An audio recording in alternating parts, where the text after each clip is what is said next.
todos. Estamos iniciando mais um podcast. Boa noite, Renato. Boa noite a todos. Boa noite, Cláudio. Nós estamos aqui iniciando mais um podcast Ser Fraterno. E o nosso podcast de hoje está incrível. Hoje nós não tivemos como ter algum convidado aqui, porque as pessoas que nós organizamos para estar nesse assunto de hoje tiveram alguns outros compromissos que não podiam estar. Mas, com certeza, a presença dos nossos irmãos espirituais que cuidam dessa atividade aqui é o que vai trazer, né, toda a luz necessária para a discussão de hoje a respeito do assunto de hoje. Nós falaremos hoje sobre instabilidade emocional e este assunto está lá no livro da Joana de Ângeles, O Despertar do Espírito, o capítulo Atividades Libertadoras. E aí, para falar sobre esse assunto, nós vamos iniciar com a nossa prece, que é o mantra do Ser Fraterno, né, que é a oração de São Francisco. Senhor, fazei-nos instrumentos de vossa paz. Onde houver ódio, que eu leve o amor. Onde houver ofensa, que eu leve o perdão. Onde houver discórdia, que eu leve a união. Onde houver dúvida, que eu leve a fé. Onde houver erro, que eu leve a verdade. Onde houver desespero, que eu leve a esperança. Onde houver tristezas, que eu leve a alegria. Onde houver trevas, que eu leve a luz. Ó Mestre, fazer com que eu procure mais consolar que ser consolado, compreender que ser compreendido, amar que ser amado, pois é dando que se recebe, é perdoando que se é perdoado, e é morrendo que se vive para a vida eterna, que assim seja. Que assim seja. Então, nós vamos falar sobre um assunto que não é de difícil compreensão. Hoje, pela primeira vez, nós estamos falando de um assunto que é fácil de entender. Até porque sobre instabilidade emocional nós somos muito mais escolarizados do que sobre equilíbrio, né? Nós estamos muito mais próximos das questões, das pendências que são trazidas nesse assunto do que da conquista do equilíbrio nessa área, né? E aí, para iniciar esse assunto, eu vou ler uma mensagem que está lá no livro Coragem, de André Luiz, é quem editou essa mensagem, mas esse livro ele tem várias mensagens de diversos espíritos, né? E aí é uma psicografia de Chico Xavier, e lá nesse livro, uma das frases que ele diz é a seguinte: experimente a humildade e silêncio toda vez que a violência ou a irritação apareçam em sua área. Aí eu fico pensando assim, né? Experimente a humildade e o silêncio. O tanto que essa orientação dessas duas atitudes é difícil para nós, né? O quanto é penoso para a gente. Por quê? Nas nossas características mais comuns, nas nossas manifestações de comportamento mais comuns, a gente sempre coloca em relevância o nosso orgulho no lugar da humildade, né? E muitas vezes a gente não quer de jeito nenhum que a última palavra seja do outro. A gente espera que a gente seja o que encerra a confusão, o que encerra o assunto, o que encerra a briga. Não encerrar no sentido de acabar, pacificar. A gente quer que a última palavra seja da gente, porque aí é nesse momento que a minha razão é maior que a do outro. Então, ainda estamos nesse momento de orgulho em que a gente não aceita ser debatido, ser confrontado, em que a gente não aceita ouvir e ouvir sem atacar, sem rebater, né? E aí, a orientação que ele traz aqui é que todas as vezes em que a violência, em que o conflito apareça, a irritação seja o ambiente, a energia do ambiente, que eu possa humildemente calar-me. É fácil? Complicado. Acontece de acontecer? Aí, gente, o nosso assunto é instabilidade emocional. Como eu já iniciei, assim, né, explanando, é mais fácil para nós entendermos esse conteúdo, esse contexto de instabilidade emocional do que de equilíbrio. Inclusive, para que a gente possa atuar com equilíbrio, a gente precisa passar por um processo. Inclusive, esse processo, né, que se a gente for parar para avaliar, é um processo relacionado com a aquisição de sabedoria, né? A aquisição de, além de um processo de conhecimento, de um processo instrutivo, de entendimento, de esclarecimento, também é um processo de alinhamento dos sentimentos com esses esclarecimentos. Então, quando a gente tem alinhado, balizado, né, aquilo que eu conquistei de esclarecimento com aquilo que eu conquistei de equilíbrio emocional, de sentimentos benéficos que me auxiliam e que auxiliam os outros, é onde a gente manifesta os nossos comportamentos e as nossas atitudes com mais sabedoria.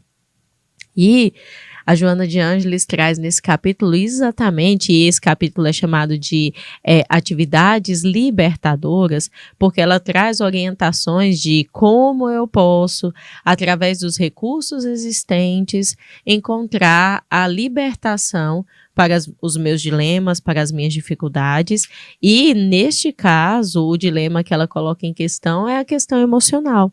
Será que nossa sociedade, os indivíduos dessa sociedade, têm a sua condição emocional bem resolvida? Será que nós estamos nesse ponto, nesse nível de evolução em que a nossa emoção é bem resolvida? E aí, né, antes de o Renato, que é o nosso perguntador, começar com as perguntas, né, eu quero falar para vocês sobre um indivíduo que tem uma importância muito grande no trabalho com esse assunto. Esse indivíduo, ele se chama Daniel Goleman. Muitas pessoas o conhecem porque foi a partir de estudos que ele realizou que nós começamos a pensar sobre inteligência emocional.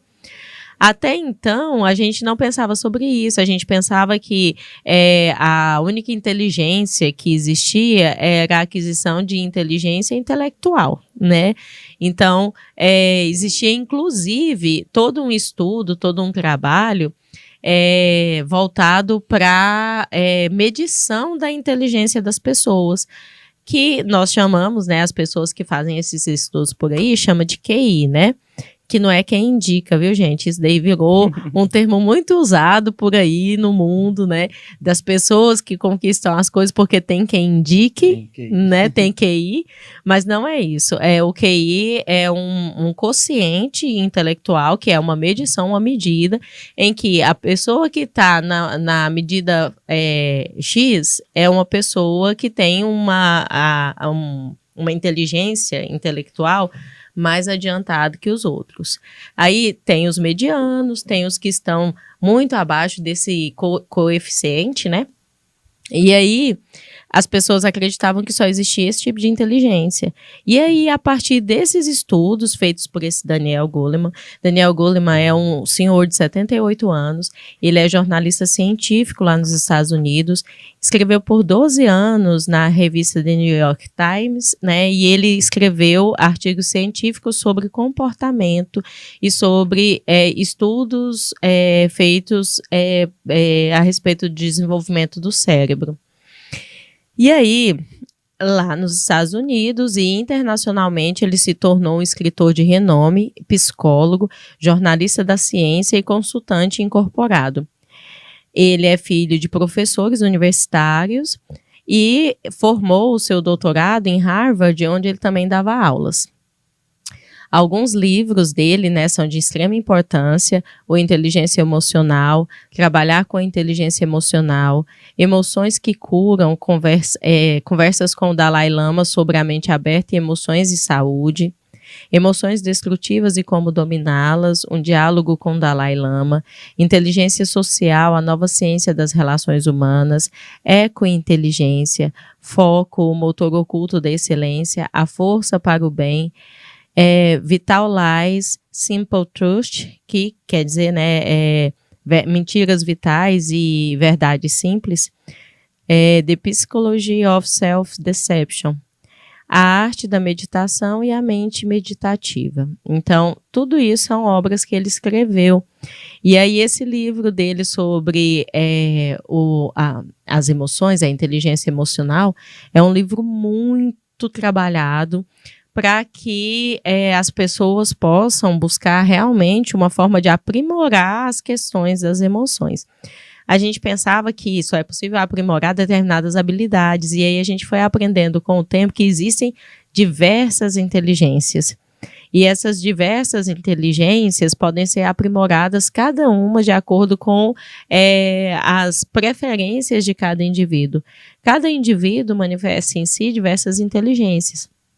E aí, muitas vezes, as pessoas foram aceitas socialmente, foram definidas socialmente de acordo com as suas inteligências cognitivas, intelectuais. E aí, com o tempo, a gente passou a entender que não existe só a inteligência do conhecimento, a cognição. Existem as diversas inteligências, inclusive, após esse trabalho do Goleman sobre inteligência emocional, houve também o trabalho relacionado a outro tipo de inteligência que é, para nós, considerada uma das mais importantes, que é a inteligência espiritual. E nisso daí o espírita tem o dedinho dele. Porque a inteligência espiritual, ela é tão importante de ser cultivada quanto a inteligência emocional. E aí agora nós vamos começar com as perguntas a respeito do assunto. Pode começar aí. Então vamos lá, primeira pergunta. Como se caracterizam os indivíduos que apresentam instabilidade emocional? Sim, olha só. Você já ouviu falar de pessoas que a gente fala bem assim, meu Deus, mas é desequilibrado, meu Deus do céu, na mesma hora que tá rindo, tá chorando, na mesma hora que tá feliz, que tá brincando, já tá chateado, já tá emburrado, já não tá, não tá satisfeito. São pessoas que têm dificuldades de convivência porque elas próprias não entendem como que vão se manifestar as suas emoções, né? Elas próprias não sabem, a gente não pode dizer dominar, controlar as emoções, porque não é isso, né? Não, o objetivo do aprendizado, do aprimoramento do trabalho que a gente tem que fazer com relação às nossas emoções, não é de controle, não é de domínio, é de conhecimento, entendimento e saber como lidar com esse processo. E nisso, um dos comunicadores espíritas e escritores espíritas de maior renome que tem, que para mim é um dos mais importantes, é o Marlon Reikdal, que faz o trabalho, escreveu o livro, né, a obra O Cultivo das Emoções, e essa obra, ela traz exatamente essa orientação. Nós não devemos dominar, nós não devemos, nem muito menos bloquear, como fala, que a gente, no passado, a gente era muito tolhido de, por exemplo, homem não chora. Então, no passado, a educação, que era uma educação mais severa, trazia para as pessoas o entendimento de que elas não podiam manifestar suas emoções. E nisso a gente aprendeu a engolir o choro, engolir a raiva, porque não posso. E no livro Cultivar das Emoções, o Marlon Reikdal traz que o trabalho que tem que ser feito não é de bloquear, de esconder as emoções. O trabalho que tem que ser feito é de cultivar as emoções, é de entender o que eu estou sentindo, trabalhar o que eu estou sentindo de maneira que isso seja propulsor para algo, para alguma realização minha, né? para algum avanço meu em determinado tipo de problema. Então, eu não posso, por exemplo, eu posso manifestar raiva? Posso manifestar raiva, eu posso entender que eu estou com raiva, eu posso solicitar o entendimento dos outros que estão à minha volta por causa da minha raiva. Porém, eu tenho que entender que essa raiva ela não pode ser descontrolada. E quando eu passo a compreender, eu entendo que esse descontrole é justamente essa instabilidade emocional por desconhecer. Eu não me conheço, já viu um monte de gente que fala bem assim, eu nem me conheço quando eu tô com raiva, eu nem me conheço quando me provocam. E tal, porque são pessoas que não conseguem trabalhar essas emoções diante de situações problemáticas, diante de situações conflituosas, e aí elas vão se manifestar de forma desequilibrada. Então, instabilidade é isso, gente, não é bom em canto nenhum. Instabilidade financeira não é bom, instabilidade emocional não é bom, né? Instabilidade de qualquer maneira, instabilidade social não é bom. Então, assim, não que não seja necessário. Nós estamos num momento espiritual nosso, nós estamos num momento de amadurecimento moral em que ainda as nossas emoções são turbulentas, a gente ainda não tem maturidade para lidar com determinadas condições das quais nós mesmos escolhemos viver. Então, muitas vezes, as condições em que eu hoje me encontro são condições que eu escolhi no meu processo de reencarnação. No meu projeto reencarnatório, eu escolhi passar pelas coisas, por quê? Passar por essas coisas que hoje para mim são dificuldades, que hoje para mim são desafios muitas vezes sofridos, foram escolhas minhas para que eu pudesse melhorar moralmente, coisas que em várias outras reencarnações eu não consegui melhorar. E aí, a Joana de Ângeles traz um ponto bem importante em relação a isso, que nós vamos nas próximas perguntas esclarecer. Bacana. Vamos para a segunda? Vamos. Boa noite, João Vitor. Boa noite. Obrigado por estar aqui conosco hoje. Obrigado, João Vitor. Muitas bênçãos para você, viu? Um beijo, um abraço. É Victor. João Vitor. Bom, vamos lá. Segundo Joana de Ângeles, quais os fatores agravam nossos desequilíbrios emocionais? Tá. A Joana de Ângeles traz, nesse capítulo, instabilidade emocional, ela traz, primeiramente, informações de que, como espíritos que já reencarnaram em várias reencarnações, trazemos experiências de encarnações passadas, né? E essas experiências muitas vezes estão relacionadas com compromissos, com agravos que cometemos em vidas passadas e nos comprometemos com as pessoas que conviviam conosco. Nós muitas vezes prejudicamos essas pessoas e aí nós trazemos para essa reencarnação, ainda que porque nós não temos ainda essa estabilidade conquistada, né? A estabilidade emocional ainda não está formada, nós não temos conquistada, nós trazemos para ainda nessa vida ainda muitas das nossas atitudes que são que agravam os outros, que prejudicam os outros, que causam mal. Nós ainda não temos essa condição moral de sermos pessoas 100% boas, porque não faz parte ainda da nossa constituição moral. Nós ainda não conquistamos esse nível. E aí, ela diz que essas dificuldades que a gente vem trazendo de outras experiências de reencarnações passadas e das experiências mal-sucedidas das reencarnações, da reencarnação atual, que vão dentro do lá no nosso subconsciente, existe um mecanismo de punição, que é o mecanismo, relacionado a, se eu faço mal ao outro, naturalmente que esse mal também é feito a mim. Mesmo que não seja o mesmo, na mesma medida, na mesma proporção, a nossa consciência, uma vez que nós entendemos que o que é certo, o que é errado, o que é bom, o que é ruim, eu entendo perfeitamente o que eu não quero para mim. Então, eu sei que o que eu não quero para mim, o que muitas vezes eu provoco para os outros, né? Então, eu sei que aquilo que muitas vezes eu causei para o meu irmão, que eu fiz na vida do meu irmão que não foi bom para ele, muitas vezes aquilo eu não quero para mim. A gente sabe que a gente não quer porque a gente sabe que não é bom, que não é certo e tudo mais. O nosso subconsciente vai nos emitir energias de entendimento de que o mal que eu fiz para o outro também é o mal que está sendo feito para mim. Então, a culpa vai me trazer dificuldades. Eu vou ficar numa condição de que de coisa mal resolvida, de coisa de que eu preciso reparar.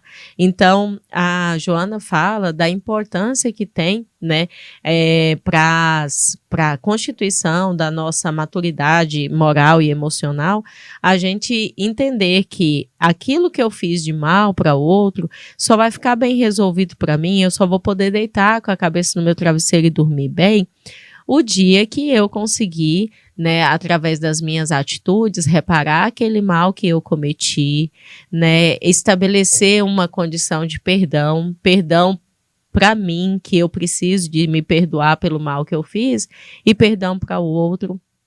O entendimento de que a gente erra mesmo, porque ainda somos espíritos imaturos, que ainda precisamos de muito esclarecimento e compreensão para a gente entender e fazer o certo.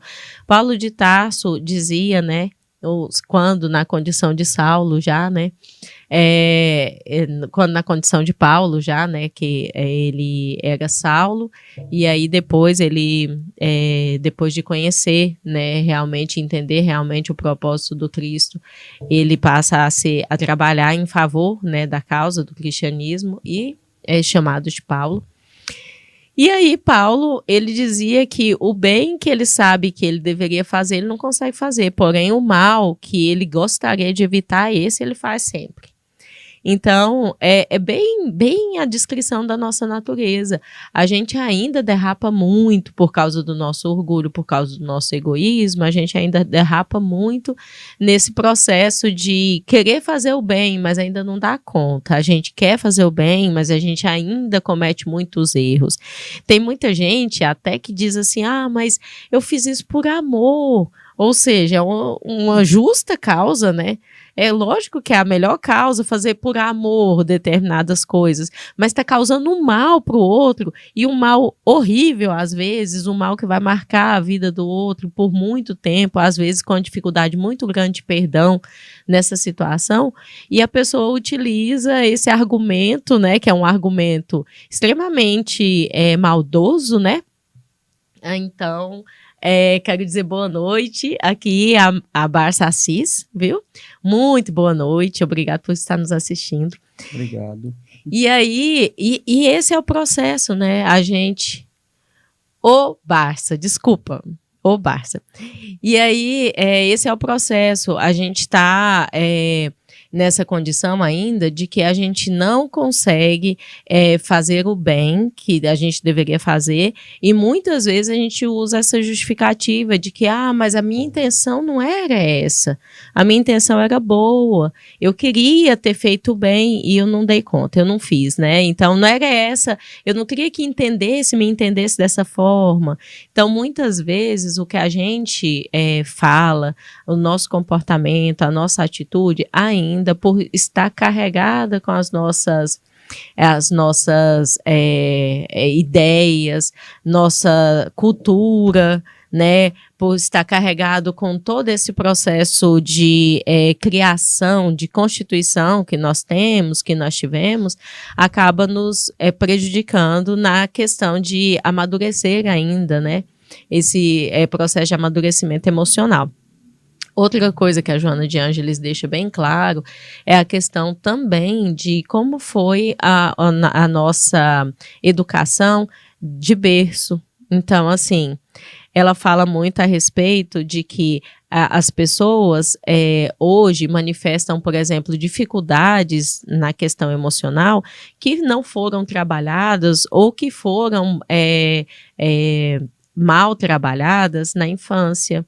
Então, muitas vezes, pais que foram muito severos, pais que não tinham abertura para conversa, pais que não eram compreensivos, que tolhiam os seus filhos em relação ao desenvolvimento emocional da criança, é realmente uma forma de educar muito comum dos nossos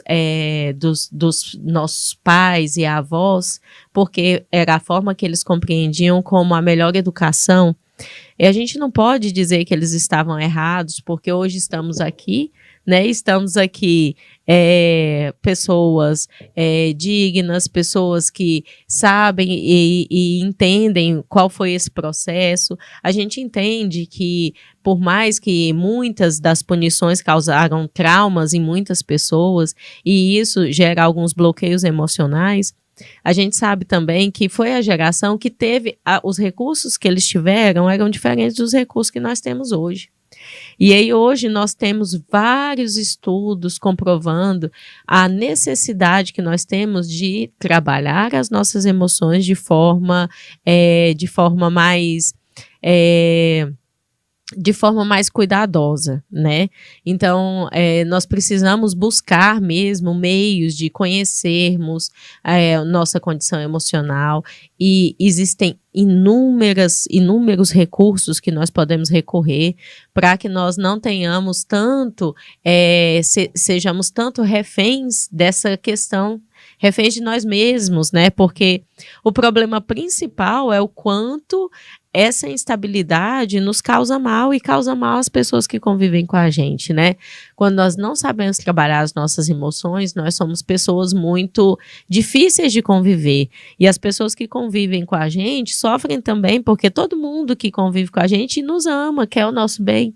Então, a gente não quer que aqueles que convivam conosco estejam numa condição de adoecimento emocional, né? E quando a gente está falando isso daqui, nós estamos falando numa situação normal e corriqueira.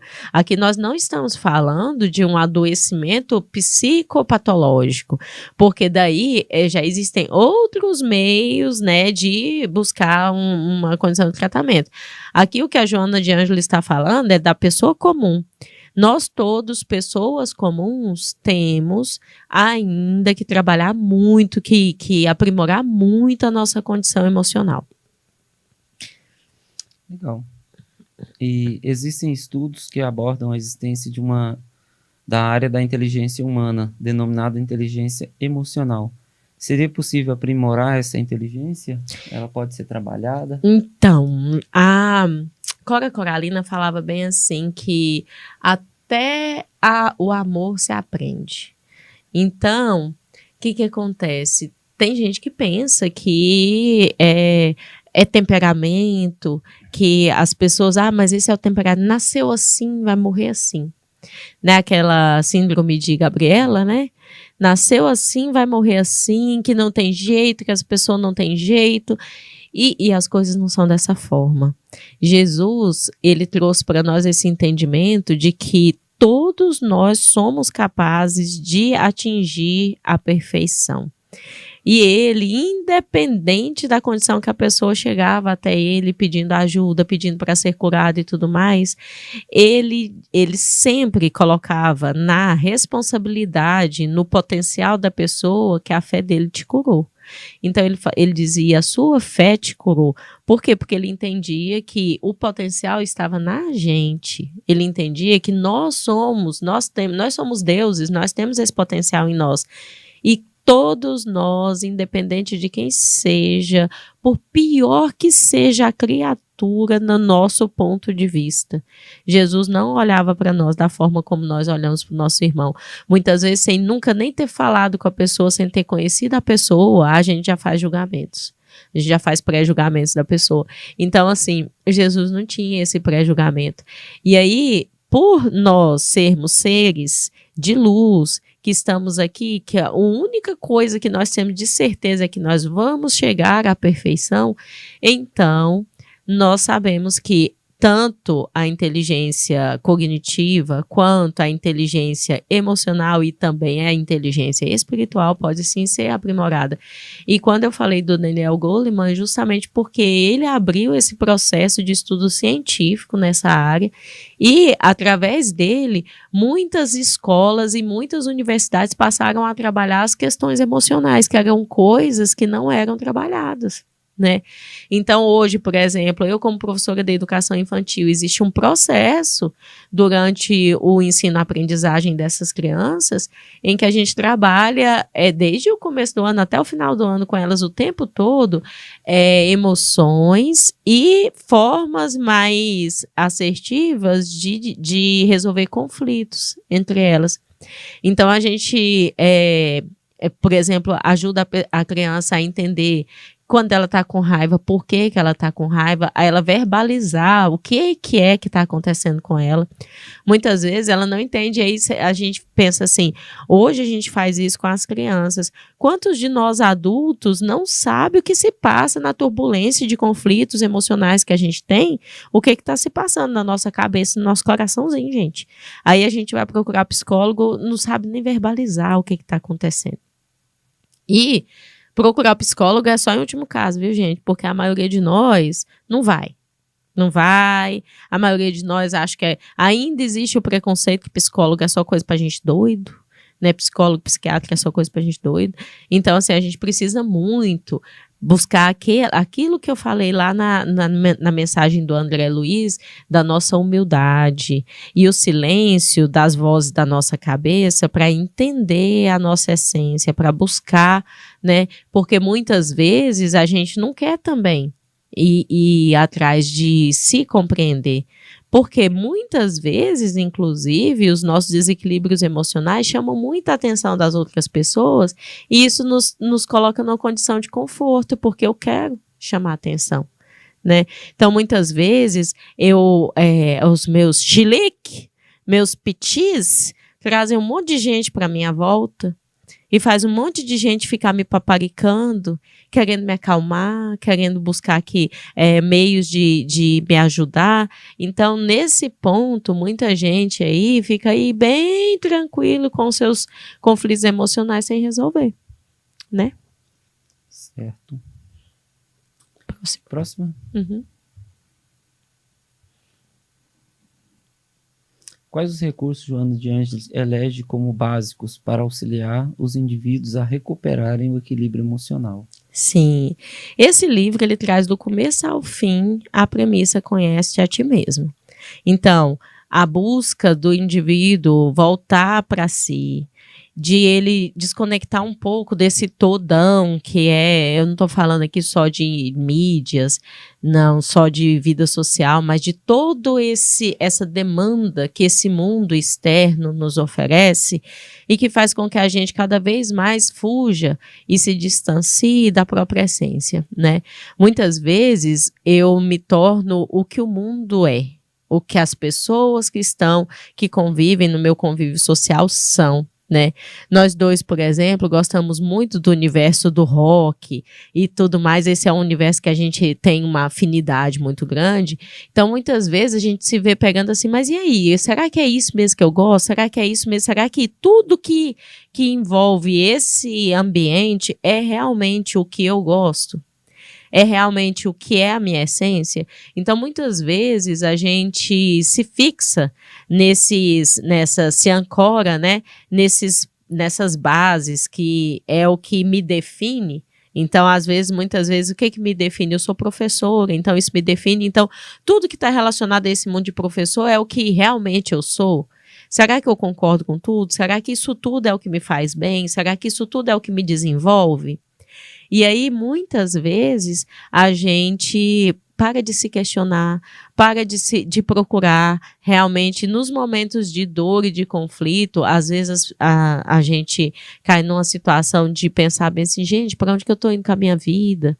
Será que é isso mesmo que eu quero? E aí, parece que eu não estou saindo do lugar e tal. E aí, às vezes, dá uma tristeza profunda, parecendo que a gente não construiu nada, que a gente não fez nada da vida. E aí, e nós que estamos nesse ponto da vida, que nós estamos quase meia idade, gente. Aí nós estamos no 40, né? 40 e poucos, o Renato quase 50, eu 40 e alguma coisa. Esse é o momento da vida que a gente, muitas vezes, quando a gente olha para frente e pensa tudo que a gente ainda precisa conquistar e olha para trás e vê tudo que a gente ainda não fez, muitas vezes, muitas pessoas entram em desespero e pensam, né, que realmente não conquistou tudo que deveria conquistar. Então, assim, é um momento em que as pessoas, quando elas têm o mínimo de base, elas vão procurar nas suas crises fontes seguras, lugares seguros, meios seguros de se estabilizar. Por exemplo, nós temos o espiritismo como uma base de muita segurança e em que a gente busca todas as condições de resposta, todas as condições de acolhimento para as nossas dificuldades.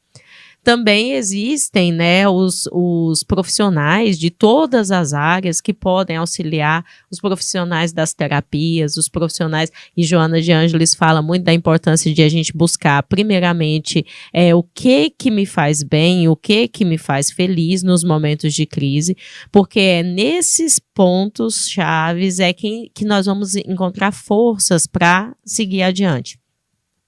E aí, ela fala sobre a importância de buscar formas de nos alegrarmos com a vida, né? O que faz bem para a gente, dá uma desacelerada nesse processo que a gente faz irracionalmente, sem pensar, né, todo o processo do desenvolvimento, do capitalismo, desse mundo que é muito acelerado, que a gente precisa acompanhar com o nosso trabalho, com as nossas contribuições, né? Então, assim, todo esse processo de aceleração, ele acaba nos adoecendo, e esse adoecimento, a gente não para refletir sobre isso. E tem pessoas que chegam no ponto crítico da crise de explodir, né, então a instabilidade emocional está muito falando sobre essa questão de muitas vezes você vai guardando isso daí, guardando as dificuldades, guardando os processos inflamatórios do corpo, da mente, e chega um momento que a pessoa não consegue mais guardar, e aí ela vai transbordar, e na hora que ela transborda, muitas pessoas vão desconhecer e falar, gente, mas eu não sabia que esse indivíduo era assim, eu não sabia que nunca que eu imaginar que ia agir dessa forma, mas também não sabe que essa pessoa vem sem buscar ajuda, guardando muita coisa, né? E aí a sugestão que ela nos dá é que busque ajuda, vai atrás dos profissionais que podem ajudar. Se você não é uma pessoa da religião, se você não é uma pessoa que tem esse entendimento de que a religião é uma base segura, busca outras bases também seguras. Tem muitas terapias, tem muitos estudos, tem muitos meios de a gente voltar para si, estabilizar e desenvolver, né? E as emoções, como eu disse, elas precisam sim ser trabalhadas. Marlon Reikdal, na obra dele, ele faz esse trabalho com excelência de descrever cada emoção e de associar nosso desenvolvimento espiritual com cada forma de emoção que nós temos. Então, assim, é um trabalho maravilhoso, é lindo, é lindo, é lindo. Quem puder ler, leia e leia de novo, porque é maravilhoso. Participe dos estudos dele, ele tem vários estudos, né, no YouTube, ele tem os estudos dos materiais que ele desenvolve. O Cultivo das Emoções está todinho inteirinho no YouTube. Então, assim, é muito bom você, porque o primeiro ponto é a pessoa reconhecer em si a dificuldade. O segundo ponto é buscar informações sobre essas dificuldades, e aí tá a indicação do livro do Marlon Reikdal, né, O Cultivo das Emoções. E aí, a partir daí, vai abrindo várias outras janelinhas de onde que eu posso buscar esses apoios, né? E aí, a próxima pergunta talvez fale sobre isso. Vai. O acolhimento fraternal pode auxiliar o indivíduo nesse processo? Pronto, aí chegamos em nós, né? O Ser Fraterno, hoje o podcast, o Ser Fraterno, é esse trabalho de esclarecimento a respeito, né, dos dilemas humanos relacionado com os ensinamentos espíritas, né, com todo o ensinamento de Jesus, a exemplificação de Jesus. Então, o Ser Fraterno é para isso, e o Ser Fraterno tirou por base, né, hoje estarmos aqui conversando com vocês a respeito desses assuntos, o trabalho do acolhimento fraternal. O acolhimento fraternal nada mais é do que um trabalho realizado nas casas espíritas, não são em todas as casas espíritas que tem ele sistematizado, mas todas as casas espíritas têm a condição e muitas vezes, sem sistematizar, já realizam um trabalho de acolher as pessoas. As pessoas sendo acolhidas, elas passam por um processo de esclarecimento, elas passam por um processo de diálogo, que é quando tem o atendente fraterno na casa espírita, ele pode, através dos ensinamentos de Jesus, através dos ensinamentos dos espíritos, ele pode, o atendente fraterno vai estabelecer um diálogo com essa pessoa, ajudando a pessoa a se assimilar as suas dores, a entender os seus problemas, ajudando a pessoa a perceber que ela não está sozinha. Então, a Joana fala nesse capítulo a importância de essa pessoa ser acolhida na sua dor, no seu processo de culpa, porque muitos de nós, além do julgamento externo de todos, né, que estão nos apontando quando nós cometemos um erro, nós também nos martirizamos por ter cometido. Muitas vezes, a dor maior é do não perdão a nós mesmos, porque nós não aceitamos que aquele erro eu tenha cometido. Né? Então, ela fala sobre a importância desse acolhimento dessa dor, das pessoas serem entendidas, delas serem respeitadas, mesmo quando o cometimento do erro é hediondo, quando as pessoas cometem erros que são para nós crimes hediondos, coisas que não deveriam acontecer, crimes contra a vida, por exemplo. Mesmo assim, o acolhimento fraternal ele não traz essa carga de julgamento e ajuda a pessoa a entender a própria condição e buscar meios de se perdoar, buscar meios de se melhorar, né? E de não cometer erros semelhantes novamente, né? Então, é mais ou menos esse o trabalho que é feito. Certo, então vamos para a sexta e última pergunta. Quais as indicações de conteúdos podemos fazer para o pessoal que assiste nosso podcast sobre esse assunto? Sim, então vamos lá. Falei do Marlon Reikidal, né? Muito importante. Também outro psicólogo, comunicador espírita de grande respeito e que eu admiro demais o trabalho dele, né? Eu sou encantada pela fala desse comunicador espírita, é o Rossandro Kingsley. Ele traz todo o conteúdo do seu trabalho de psicologia, né, que ele é psicólogo, né, ele traz todo o conteúdo do seu trabalho de psicologia e ancorado nos ensinamentos espíritas, sendo ele um psicólogo espírita, então ele é comunicador além de espírita, com o trabalho da psicologia. O Marlon também é psicólogo. E aí, tem esses dois que são os que mais estão em voga hoje, né? Mas existem inúmeros materiais que nos ajudam, né? Desde o Evangelho segundo o Espiritismo, o Livro dos Espíritos, né? Que é sempre indicação. E, além disso, né? Uma das orientações que a gente nunca deixa faltar em relação ao estabelecimento de um ambiente mais harmonioso no lar, né, e que ajuda, inclusive, as pessoas a se educarem emocionalmente, é o Evangelho no Lar. Então, o Evangelho no Lar sendo realizado, escolhendo uma vez na semana para realizar o Evangelho no Lar, fica tudo tranquilo em casa, fica tudo em paz, né? E uma vez na semana, um horário em que as pessoas da família podem eleger como o melhor horário para todos participarem. E caso as pessoas que estejam conosco aqui não saibam como realizar realizar o Evangelho no Lar, o atendimento fraternal, né, o acolhimento fraternal passa as orientações necessárias. E tem vários conteúdos aí também na internet que ajudam, no YouTube, que ajuda. A FEG, inclusive, tem um horário de Evangelho no Lar que é realizado, eu não vou me recordar hoje, mas tem um horário de Evangelho no Lar que é realizado. E aí você pode participar nesses horários e aprender como faz para realizar em casa. Bom, já chegamos ao fim, já extrapolamos um pouco o tempo, então o Renato vai fazer para nós a prece final, né? A oração do servo imperfeito. Eu agradeço muito por todos que estão aqui nos assistindo. Eu quero desejar-lhes que estejam muito bem acompanhados espiritualmente, que a espiritualidade amiga possa estar cuidando de você e te protegendo. Nós vamos encerrar com essa prece também para trazer um pouco mais de luz na nossa vida. Senhor, dura é a pedra, entretanto, com a tua sabedoria temos-a empregada em obras de segurança. Violento é o fogo, todavia, sobre a tua inspiração foi ele posto em disciplina, em auxílio da inteligência. Agressiva é a lâmina, no entanto, ao influxo do teu amparo, vimos-nos-la piedosa na caridade da cirurgia. Enfermiço é o pântano, contudo, sob tua benevolência, encontramos-nos convertido em celeiro de flores.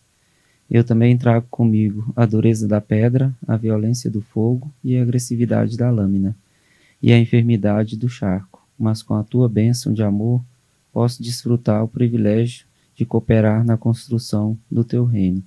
Para isso, porém, Senhor, concede-me por acréscimo de misericórdia a felicidade de trabalhar e ensinar-me a receber o dom de servir. Que assim seja. Que assim seja.